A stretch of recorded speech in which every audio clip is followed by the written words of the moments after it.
और आइए देहरादून का रुख कर रहे हैं, जहां राष्ट्रीय युवा दिवस कार्यक्रम का आयोजन स्वामी विवेकानंद की जयंती पर सीएम पुष्कर सिंह धामी संबोधित कर रहे हैं। सभी अतिथिगण,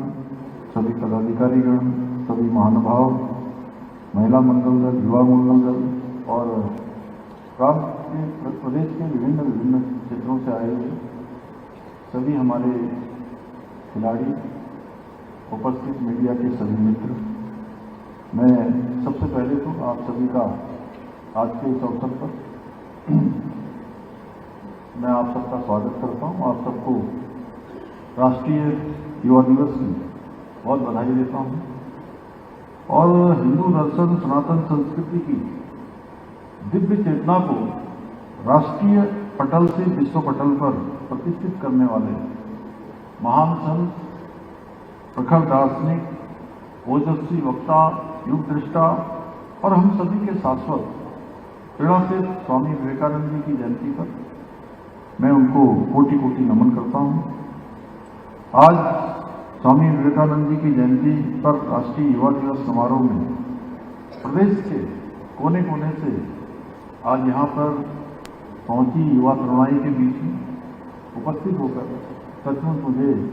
बहुत हर्ष की अनुभूति हो रही है। भाइयों बहनों, स्वामी विवेकानंद जी आधुनिक भारत के एक ऐसे युग दृष्टा ऋषि थे जिन्होंने प्रथमता की बेड़ियों में जकड़े हुए राष्ट्र के भीतर सांस्कृतिक राष्ट्रवाद की चेतना को पुनः प्रज्वलित किया और स्वामी विवेकानंद जी द्वारा अमेरिका के शिकागो शहर में दिए गए ऐतिहासिक उद्बोधन ने पश्चिमी जगत को न केवल भारत की इस महान भूमि से, महान व्यक्तित्व से, यहाँ की आध्यात्मिक शक्ति से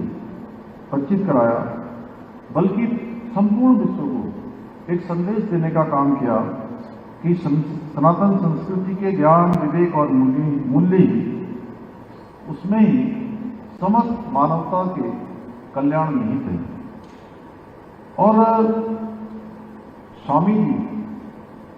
जब शिकागो सम्मेलन के बाद, पश्चिमी देशों के अपने भ्रमण के बाद पुनः लौटकर जब आए तो उनका जब लोगों ने यहाँ अभिनंदन किया, भारत में भी हुआ, श्रीलंका में भी हुआ, अनेक स्थानों में, तो जब स्वामी जी से पूछा कि आपने जिस प्रकार से भारत की आध्यात्मिक शक्ति से पूरे विश्व को परिचित करवाने का काम किया, आपने यहाँ की महानता के बारे में बताया, यहाँ की विशालता के बारे में बताया, यहाँ के विस्तार के बारे में बताया, इस भारत भूमि के बारे में बताया, तो आपने बहुत बड़ा अध्ययन किया होगा, आपने बहुत ज्ञान अर्जित किया होगा, बहुत तैयारियां की होगी। तो जानते स्वामी क्या कहा? स्वामी जी ने कहा कि मैं जो अपने देश के कोने कोने में गया, अनेक स्थानों पर मैंने प्रवास किया, दरिद्र नारायणों के बीच में रहा, कुछ रोगियों के बीच में रहा, गरीबों के बीच में रहा, भिखारियों के बीच में रहा, उन सब के बीच में रहने से मुझे आत्मज्ञान की प्राप्ति हुई, वही आत्मज्ञान मैंने शिकागो के सम्मेलन में करने का था। तो पूरी दुनिया में, पूरे दुनिया के आए हुए विद्वानों ने स्वामी जी को स्वामी विवेकानंद जी के रूप में, एक भारत के ऋषि के रूप में मान्यता दी और उसके कारण से भारत की भी जो आध्यात्मिक चेतना, आध्यात्मिक शक्ति पूरे विश्व के अंदर गई। साथियों, स्वामी विवेकानंद जी का युवा शक्ति पर अटूट विश्वास था और वो युवाओं को राष्ट्र के पुनर्जागरण का सबसे सशक्त माध्यम मानते थे। उनका विश्वास था कि यदि युवाओं में आत्मविश्वास, अनुशासन और राष्ट्रभक्ति के भाव जागृत हो जाएं, तो भारत को कोई चुनौती आगे बढ़ने से रोक नहीं सकती। उन्होंने युवाओं से आह्वान किया, उठो, जागो और तब तक मत रुको जब तक लक्ष्य की प्राप्ति न हो,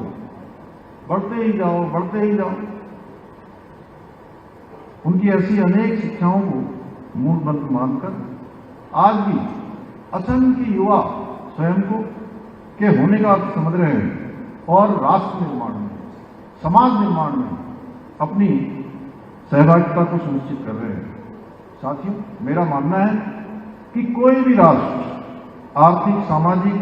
राजनीतिक और सांस्कृतिक रूप से तब तक विकसित नहीं हो सकता जब तक उसकी युवा शक्ति संगठित, आत्मनिर्भर और राष्ट्रवाद की भावना से प्रेरित न हो। जिस प्रकार किसी इंजन को ईंधन की आवश्यकता होती है,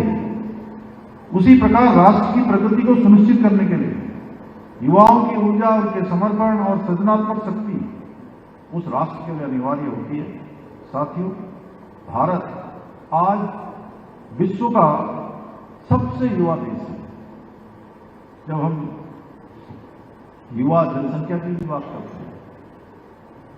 डिविडेंड डेमोग्राफी की बात करते हैं, उसमें भी